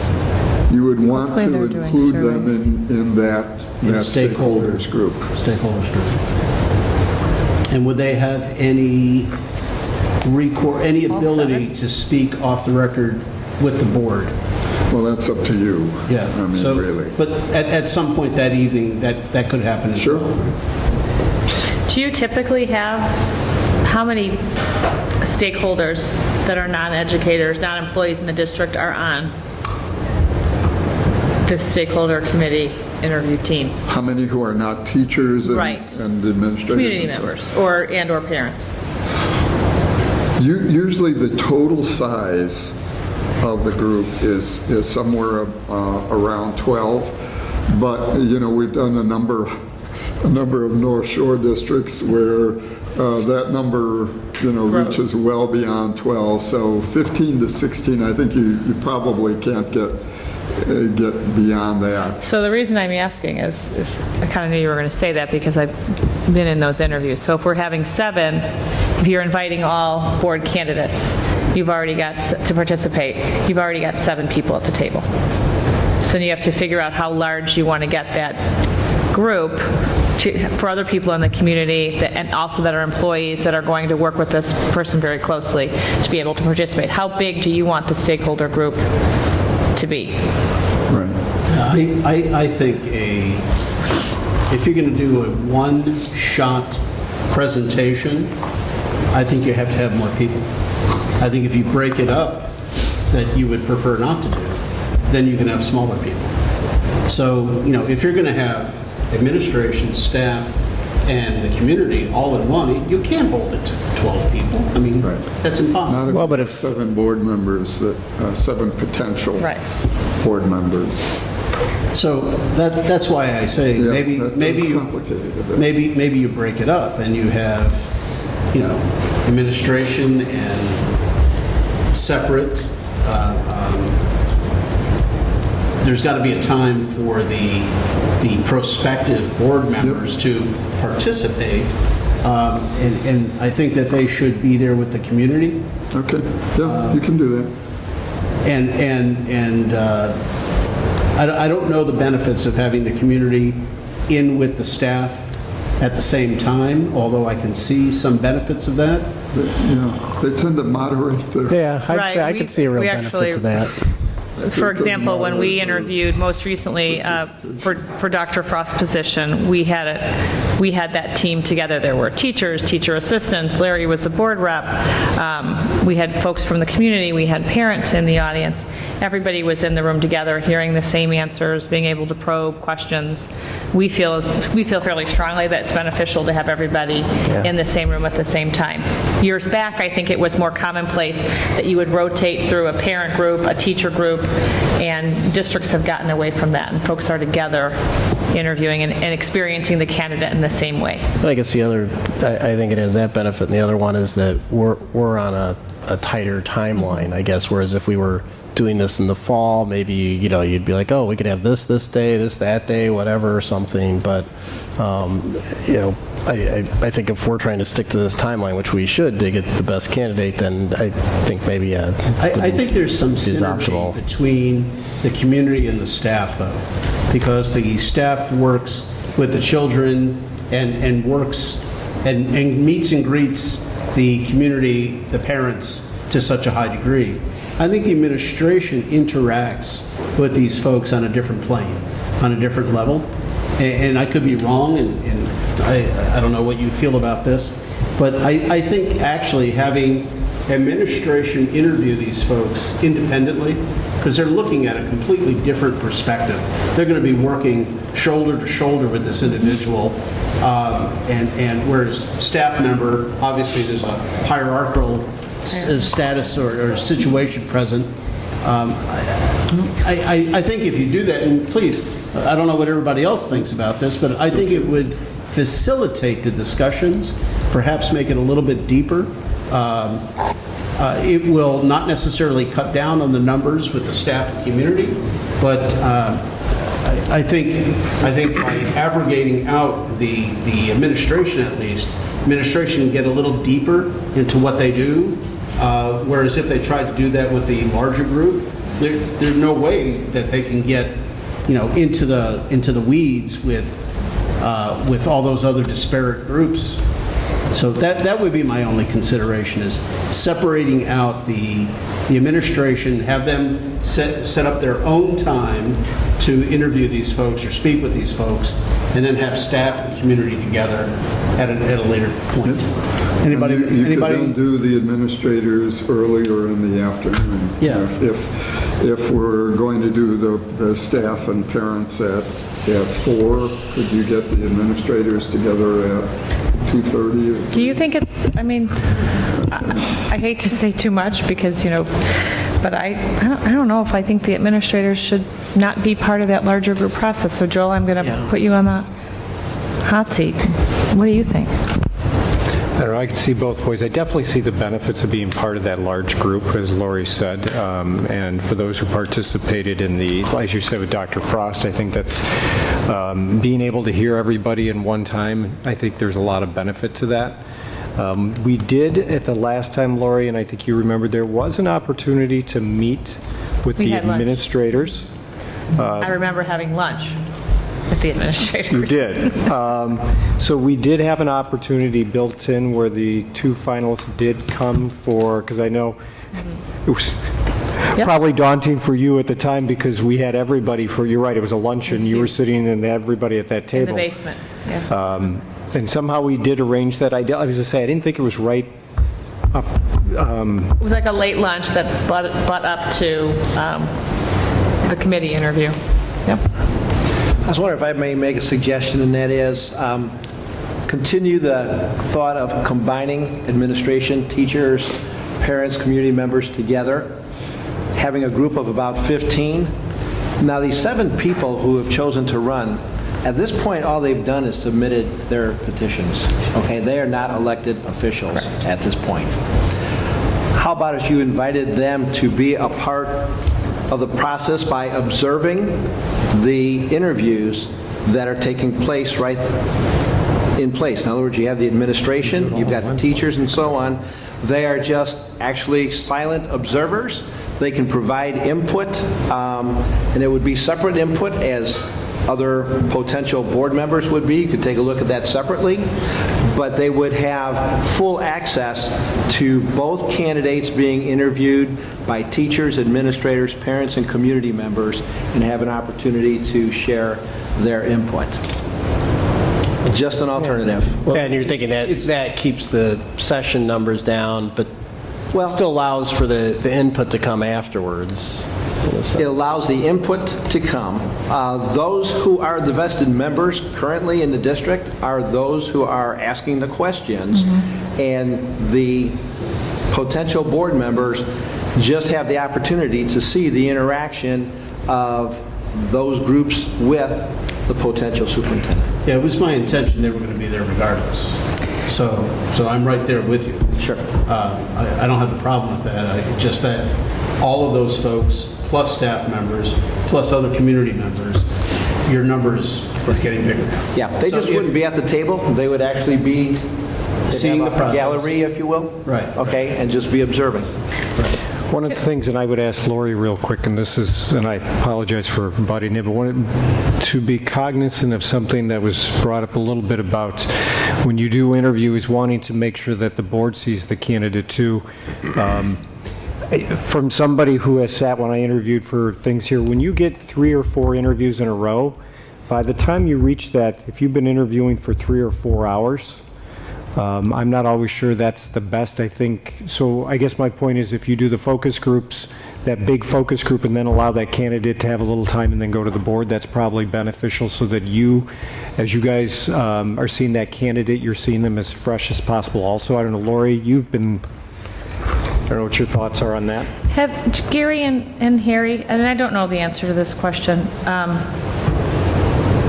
have any other districts had potential board candidates involved in this process, kind of in the inner circle? I've never heard of it, so I'm asking a legitimate question. Have you had that experience? Well, my answer is they have been part of the stakeholders group, but never 7. Typically in the elections, there may have been 2. Okay. I think the most I've ever encountered was maybe 3, never 7. So this is a much larger group than I've ever encountered. I was just curious. And I haven't seen it. Okay. Yeah, I haven't heard of it, but potentially we've got a significant turnover, and if that wasn't the case, then I might suggest but because we have potentially half the board turning over, I personally feel that we need to have them there and be upfront and present and aware of everything that's going on. Anybody feel different? No, I mean, I think it's a good tack to take in terms of just giving people an opportunity to be involved, and I think, I think Gary's suggestion is a good one of, having them there, but not, making the potential group of questioners too big, and the number 7, does the number 7 include Tom? So then are we really at sort of 6 or something for people? It's 8 with Tom. I can't Tom is remember. 7, because there's 2 for the 2-year, 4 for the 4-year, and Tom's up for re-election? Right. Yes? That's 7. right. So including 6 Tom. maybe. So really it's 6 then, because Tom's going to participate at the board level, so. But yeah, I think we're just, I know we're always as a board, trying to have community involvement, and I think, I think it's a great suggestion, in terms of just being able to hear input, and, this board will make the final decision, but input from all the stakeholders is good. So just for clarity of notes, are we going, as a board, you tell us, are we going with they'll sit on the stakeholder committee, or they'll be there as silent observers? I just want to make sure we have it straight in the notes for invitation purposes. Well, let's go around the horn. Rick, what do you feel? Well, I do have a concern about allowing all of these people to potentially then take the place of other stakeholders. If we have sort of a, for lack of a better word, finite number in mind that we want to stick to for this group, I'm concerned that we're going to take other people. I mean, let's be frank. Of 6 people there, taking Tom out of that mix because he's on the board right now and he's duly elected to be part of this decision, 3 of those 6 people aren't going to be on the board next year and have no different standing than any of the other 38,000 residents in town. So I worry that we're going to take off some people who may have some very valuable things to say, teachers, administrators, other people from the community who might have a particular, I keep referring to it as special interest, but a particular area of concern and expertise, and we're gonna substitute in these people just for that. So I appreciate the sentiment about what we're doing, but I do have some concerns.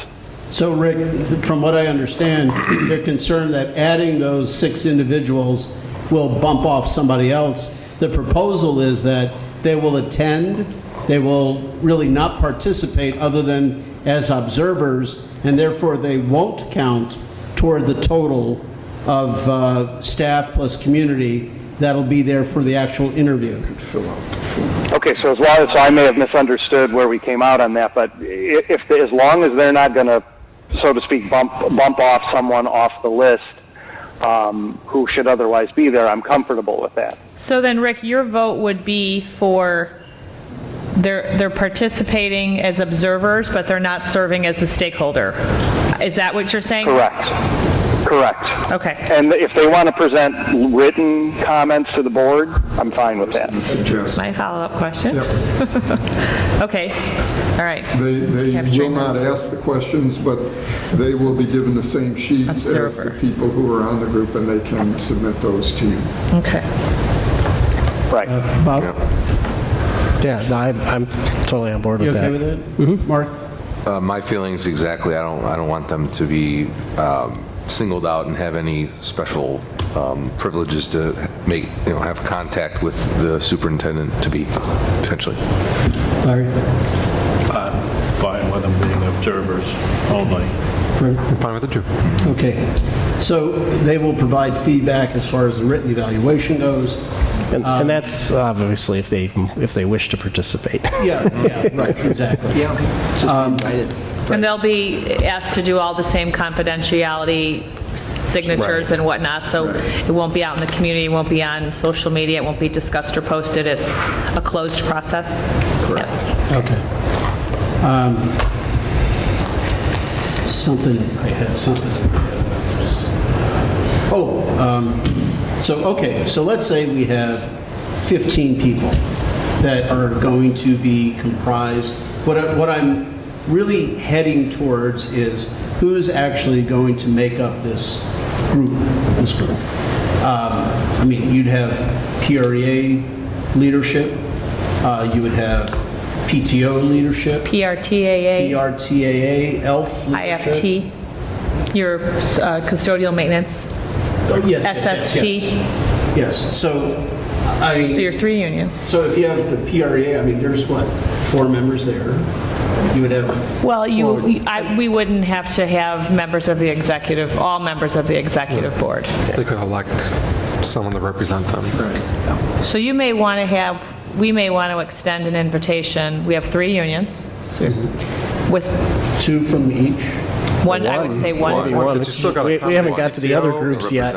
Yeah, we gotta get other groups in there too. Well, that's why I said, I don't think it's going to be 12 people. But let's see, so if we did limit it to three- one per organization. We did Yeah. 3 union folks. We can ask one of our PTA or PTO presidents, whom you'll be talking to tomorrow at 10:30. My PTA, PTO presidents are meeting from 9 to 11. You're on the docket for 10:30 tomorrow. You could Is have there one who is the leader? Do you the have a super district? president. No, they're all just they're all presidents. But we could ask tomorrow for folks to send their names for consideration to Bernadette and I, and we can put their names in a hat or whatnot. Draw a straw for PTA, PTO president. We'll want one. I'm making a list. Tony, you said we can decide if we want to do ELF. Mm-hmm. That's another active group within our Educational Learning Foundation. We have a meeting Wednesday evening with that group, so I can ask them at that meeting. And then how many administrators do you think we would need, central and building? Because you'll need ESC and building, right? ESC and building. There's got to be one middle school principal, Good. one elementary principal. And would you be amenable to an AP, assistant principal? Or would you just want one elementary and one middle principal? School principal. I think for right now, one principal and one Okay. principal. Because I think when you get, for instance, I think Joel needs to be there. Mm-hmm. I think Lori Lopez needs to be there. Luann would probably Luann want to needs be there. yes. And so I think, those are the people who are actually going to break bread. So that's 10. Right. So if we're going It's a to... pretty good well, we don't have community yet. Right. Right, exactly. and then we would need, you can do 4, 5, 6. Community members. Slash parents. I guess, Well, yeah. and how do we want to divide that, a couple of, make sure there's at least a couple of parents? Right, in the because group with and a ELF couple of and maybe- the PTO president, those two are parents. Right. I mean, they're kind of in dual roles, right? Because they're parents and they're ELF for Educational Learning Foundation or PTA president, they're in leadership roles. So do we want to we have 8 schools. Somebody from early childhood, a parent from elementary, and a parent from middle? Is that reasonable? I don't know. Let me look to the audience. I mean, this is a good opportunity now. If you have a thought on the makeup of this, please come forward. Good opportunity to have input from the community on the community makeup. Good evening, Mickey Tessia. I do think we should have someone that has particular interest in special education. Perhaps one idea could be, I think you may have seen on Facebook, that we are forming all abilities committees at each of the PTOs. We're actually meeting with the PTO presidents tomorrow to make a presentation. We currently have chairs for all of the committees except for 2 schools we're still looking for. So perhaps one person from that leadership group could be selected to be part of the discussion as well, something like that. So I don't have a problem with a representative from SPED. My question to you is, as a member of the community, would you think that one member of the PTO, one member of your SPED committee, one member here, one there, are they going to be representative, sufficiently representative of the greater group? I mean, if what you're doing, I mean, it seems like you're picking one from each segment. So, would I rather have 4? Yes, but at the same time, do I think we should be overrepresented? No, I don't. So I think that whoever that representative is, maybe if you give that person sufficient time, they can then reach out to the community and say, if you have any suggestions, give that person some time to talk to other people to understand what the concerns are. Presumably, if it's a person within the leadership group that I mentioned, they probably already know what the concerns are. So, or someone from the, the I was going board. to say on the PT3 is what I would recommend. That's a group that's been active. The All Abilities hasn't yet formed. It's still in its infancy. A presentation is going to PTA, PTO presidents during our meeting tomorrow. PT3 has been working since last year, so when we look to the parent group, we can certainly say within the parents that we reach out to that we would like one to be a parent of a child with an IEP, because that is an area of focus for the last year.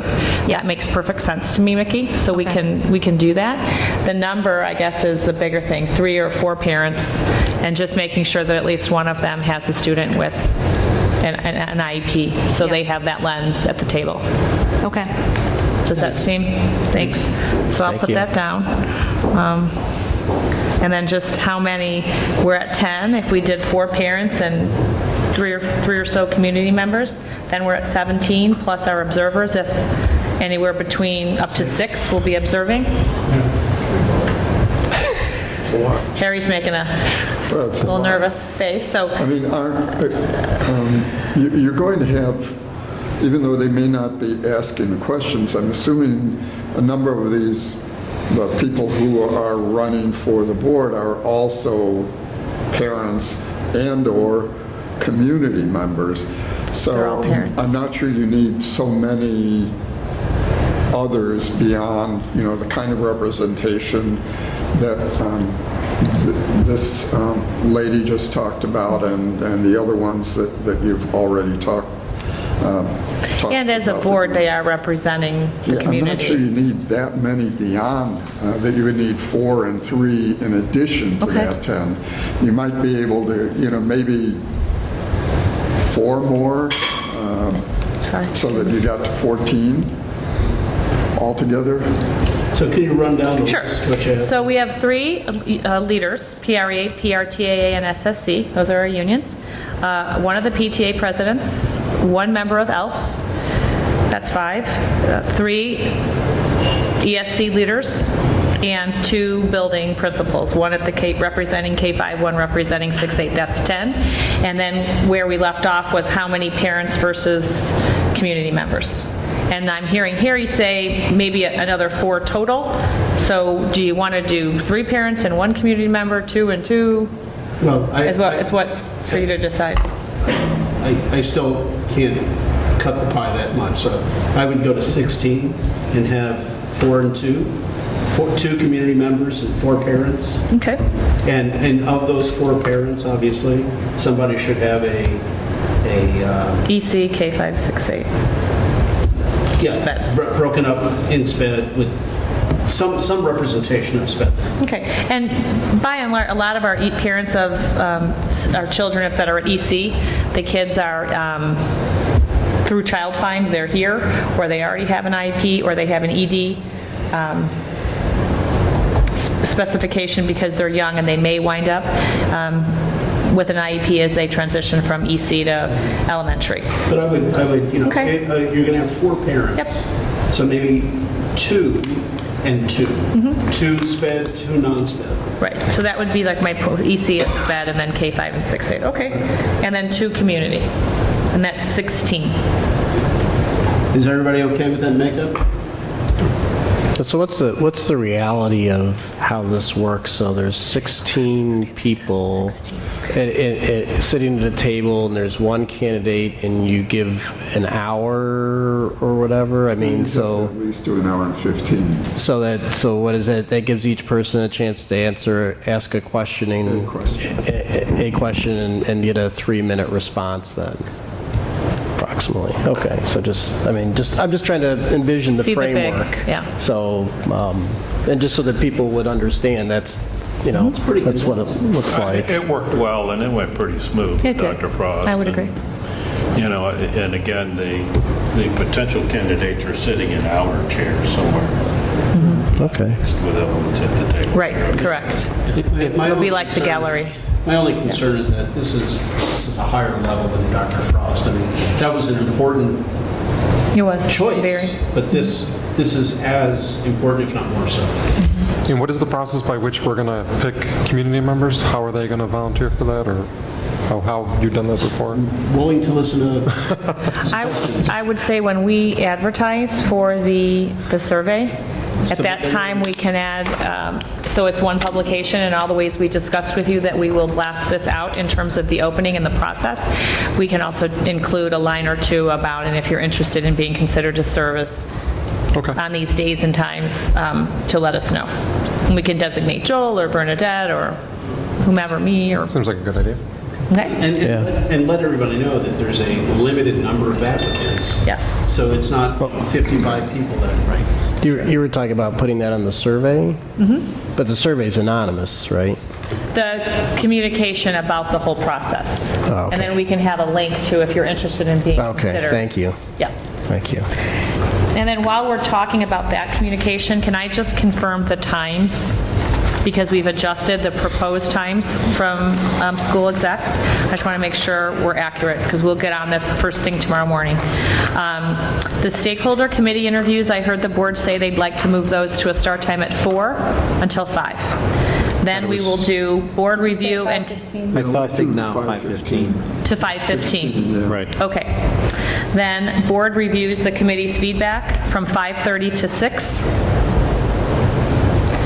The candidate presentation will be from 6 to 6:20.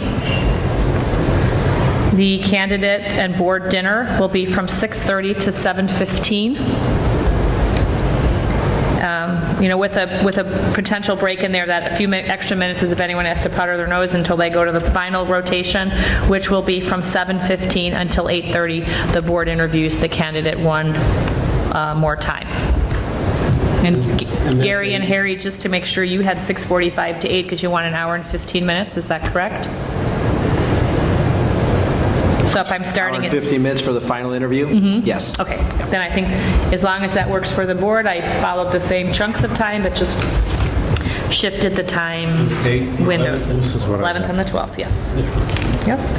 So then we will make a decision on the 12th, anticipate making a decision on the 12th, and the announcement would be on what day then? Well, the next... I have triskaidekaphobia, so... The next, Gary and Larry, Gary and Harry, I'm looking at Larry, Gary and Harry, when we talked about this at team today, at what point in one of these upcoming meetings, we're going to want to schedule a time and close, we thought, in advance of us getting to this March date, so the board has an understanding of contracts and what a contract would include, making sure that there are salary discussions that have been had earlier than later, so you kind of know, and Tony Luisi will know a salary range in which you're willing to entertain for this candidate. That will make to your question, Tony, that March 11th and 12th, from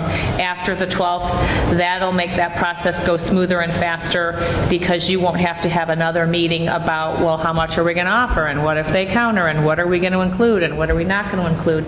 You're going to want to make sure at the meetings leading up to March 11th and 12th that this board has given administration and certainly the firm kind of a sense of where you're willing to go. So when would we do that? Well, why couldn't we have that discussion and split that discussion up over the 4th and the 5th? You could. The week leading up to that, and then we could have, just throw out the concept on the 4th. We're going to be interviewing 3 folks that night anyway. We're going to have a discussion on we have to usually you'll pick one from one day, one the other day. It could be 2 from one day, who knows? Never know. But if we took some time, and then on the second day, which would be the 5th, that's when we do some comparisons, see what the market bears and what the market's demanding, and where we want to plug it in. And, there's a lot of variables. So on the 4th and the 5th then, Tony, from 5:30 to 6:30, I have our start time. That's not closed though, correct? So I have 5:30 to 6:30, 6:50 to 7:50, and 8:10 to 9:10 on the 4th and 5th. Do you want to use time after? Yes. So, and then we'll put a close after 9:10. Okay. On both of those days. Can I just bring up one point, Lori, and you guys can tell me if I'm wrong on this or not, but I think part of wanting to have the conversation early is so that they don't bring a candidate forward who the board, you have a seated superintendent that you bring to interviews where the board isn't going to match.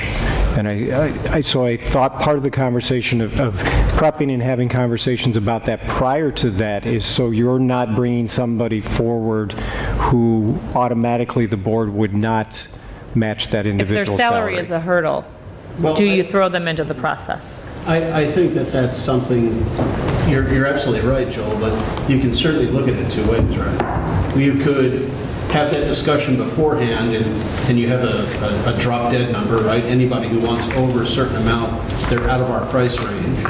On the other hand, if somebody showed up and, we had to meet a certain amount and the board wanted to head in that direction, they certainly can decide, well, that's what we're going to do. You're right, absolutely. Yeah, so, but I'll leave it to everybody else. I mean, do you all think that we could have that discussion on the 4th and 5th in concert with the interviews, or should we have that contract and fee schedule structure beforehand?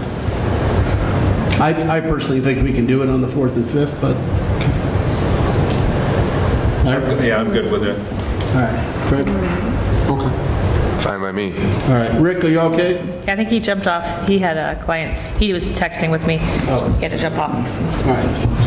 So we'll do it on the 4th and 5th. Okay. I will put closed at the end of the meeting. I am going to suggest, though, that if you can lead us through that discussion on what a contract would look like, what the marketplace would bear, what are some of the numbers floating around.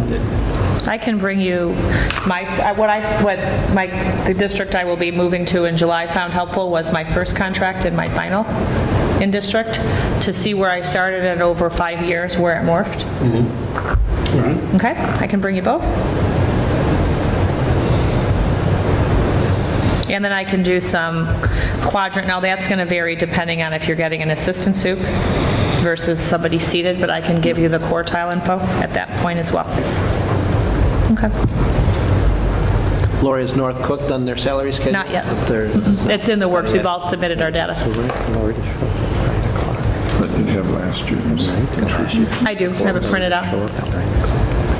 Okay. So then what is the date when the board is going to be taking action, that you're proposing that you'll be taking action? We have a board meeting on March, when is our board meeting? 18th. Move the 11th to the 18th.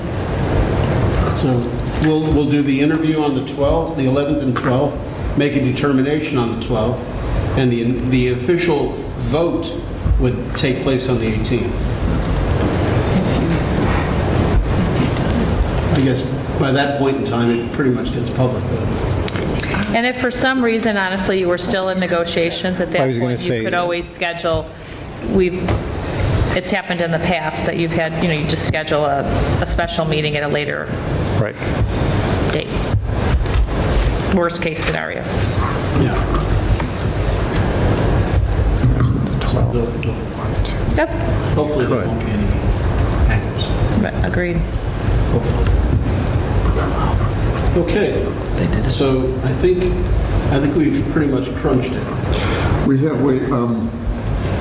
do have a sample letter, and again, I know it's our style, it's not necessarily the way you would do it, but we just, we'll present that to you this evening, and you can decide, you can wordsmith it. We'll Bernadettify it. That's what we do. There you go. And the only other thing then would be the focus group with the board, and I don't know if you want to do that tonight for us to ask you these questions and get your input tonight, whether you would like to do it. Boards do it so many different ways these days. Some of them do it as a group. Some of them do it individually and send their responses to us. It's really up to you as to how you would like to proceed with your feedback to us. we're trying to figure out how to expedite that. I had proposed, just so the rest of the board knows, I can send something out in my Friday memo with a link that you can click into and give your feedback. We've done that a few different times with this board and a previous board. It allows, you to give it some thought and work at your own pace when you have the space, and time to do that. Or we can do it at the next board meeting. 28th? Is that too late, Harry and Claire? No, it's not too late. Schedule We have closed scheduled to do personnel. on the 2 days of 29th and 30th to do phone interviews with the board members individually if they would prefer it that way. I would suggest this. Or any time in that window. I would suggest we have the 28th, 29th, and 30th scheduled for interviews in a board meeting. I would suggest that if there were 2 board members each night, that pretty much captures almost all of us. So if you were available... That's a great idea, actually. Yeah, we can do 2 or 3 people on the 30th, 2 or 3 people on the 29th, 2 people on the 28th, 10 to 15 minutes each individual, sharing time with you. I think you could pretty much capture, could divide and conquer, so to speak, spread it out over a couple of days. So the board interview would actually occur individually, but occur over the Monday, Tuesday, Wednesday. It's on the 28th. What are we here? Of winter, the 11th of February and the 25th of February? 28th, 29th, 30th. We're not, January. they're here on the 29th and 30th. What's that? So they're here in district on the 29th and 30th would be those days. So are you proposing one of those additional days is On that Monday? just Could be phone done over or? the phone. Yeah, okay. It can be done over the phone. So I'm suggesting to you that even if you couldn't be here on that Monday, Okay. you just get on the horn with somebody and talk to them for a few moments, and you can get 2 accomplished on that Monday. Tuesday, get a couple more accomplished, and on Wednesday, you finalize one. Okay. The only thing I would suggest is if you could send around some sheet of paper so that somebody can sign up so that we know who's going to do what on what day, that's all. Okay. That way it's organized and, we're not fighting, oh, no, let me call, no. Of course, we always work cooperatively, so that would never happen. Sure. 31 or 28, 20, 30? I'm with you. All right, so that covers quite a bit. That should do it.